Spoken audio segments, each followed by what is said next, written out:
জয় শ্রীরাম। রঘুপতি রাঘব রাজা রাম, পতিত পাবন সীতারাম। কৃত্তিবাস বিরচিত সপ্তকাণ্ডা রামায়ণের আদিকাণ্ড থেকে আমাদের পাঠ চলছে।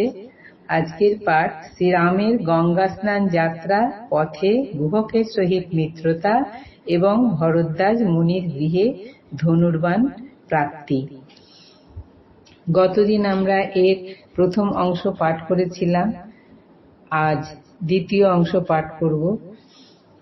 গতদিন পাঠে দেখেছিলাম রাজা দশরথ তার 4 পুত্রকে নিয়ে গঙ্গা স্নানে যাচ্ছেন। পথে গুহকের দ্বারা বাধাপ্রাপ্ত হলেন। গুহক চণ্ডাল রামকে দেখতে ইচ্ছা করে, কিন্তু দশরথ তাতে রাজি নন। তখন দশরথ তাকে পাশুপত স্বর দিয়ে হাতে গলায় বন্ধন করে তাকে তার রথের মধ্যে তুললেন। গুহক দেখলেন তাহলে তো রামকে দেখা হলো না, রামের দর্শন পেলাম না। তিনি তখন পায়ে ধনুর্গুণ টানছেন এবং বান এড়ে আসছে, পায়েতে ধনুক টানে পায়ে এড়ে বান, পায়ে করেই ধনুক চালনা করছেন। এমন সময়ে লক্ষণ ভরত দেখে তাড়াতাড়ি তার দাদা শ্রীরামকে ডাকলেন, দেখো দেখো কি অপূর্ব এক ঘটনা। তখন রাম দশরথ থেকে রথ থেকে বেরিয়ে এলেন, আর গুহকের তাকে দর্শন হয়ে গেল। গুহক চণ্ডাল তখন জোর হাতে তার সামনে দাঁড়িয়েছে। রাম এবার বলছেন, তুমি এই রকম করে কেন বাণ টানছো? গুহক বললেন, পূর্ব জন্ম কথা আমার শোনো নারায়ণ। আমি চণ্ডাল ছিলাম না গত জন্মে, কেন এই জন্মে চণ্ডাল হলাম সেটা তোমায় বলবো। এটাই আজকের পাঠ হবে। পূর্বজন্ম কথা মম শুনো নারায়ণ, যে পাপে হইল মোর চণ্ডাল জনম। অপুত্রক ছিলেন যখন দশরথ, অন্ধক মুনির পুত্র করিলেন হত। মুনি হত্যা করি রাজায় আসি তপোধনে, লোটাইয়া ধরিলেন আমার চরণে। বশিষ্ঠের পুত্র আমি বামদেব নাম, 3 বার রাজারে বলানু রাম নাম। শুনিয়া বশিষ্ঠ শাপ দিলেন বিশাল, মূর্খ বামদেব পুত্র হউরে চণ্ডাল। 1 রাম নামে কোটি ব্রহ্ম হত্যা হরে, 3 বার রাম নাম বলালি রাজারে।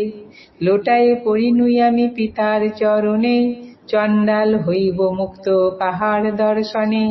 পিতা বলে যবে পাবে শ্রীরামে দর্শন, তখনই হইবে মুক্ত চণ্ডাল জনম। সেই রাম জন্মিয়াছ দশরথ ঘরে, চরণ পরশ দিয়া মুক্ত করো মোরে। অনাথের নাথ তুমি ভকত বৎসল, করুণা সাগর হরি তুমি মহাবল।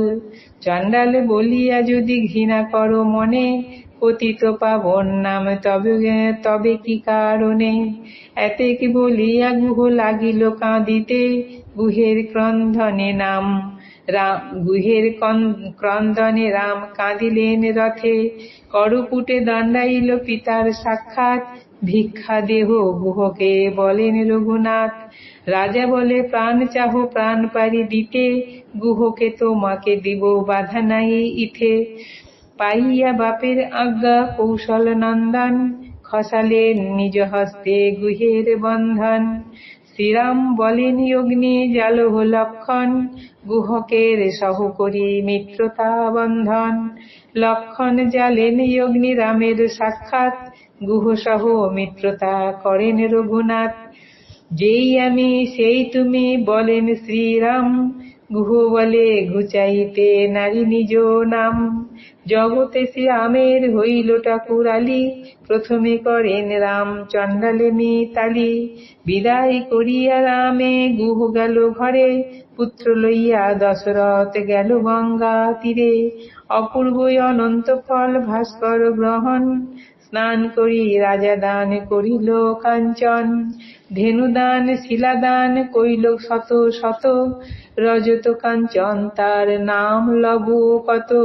দান ধর্ম করিতে হইল বেলা ক্ষয়, প্রদোষে গেলেন ভরদ্বাজের আলয়। বসিয়া আছেন মুনি আপনার ঘরে, চারি পুত্র সহ রাজা নমস্কার করে। জোর হাতে বলে রাজা মুনির গোচর, চারি পুত্র আনিয়াছি দেখো মুনি বর।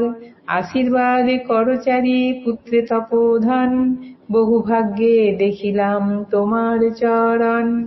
দেখিয়া রামের ভাবে ভরদ্বাজ মুনি, বৈকুণ্ঠ হইতে বিষ্ণু আসিল আপনি। মুনি বলে রাজা তব সফল জীবন, পুত্র ভাবে দেখো রাজা দেব নারায়ণ।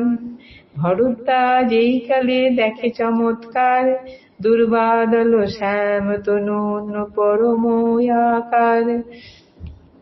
ধ্বজ বজ্র অঙ্কুশে শোভিত পদাম্বুজ, শঙ্খ চক্র গদা পদ্ম ধারী চতুর্ভুজ।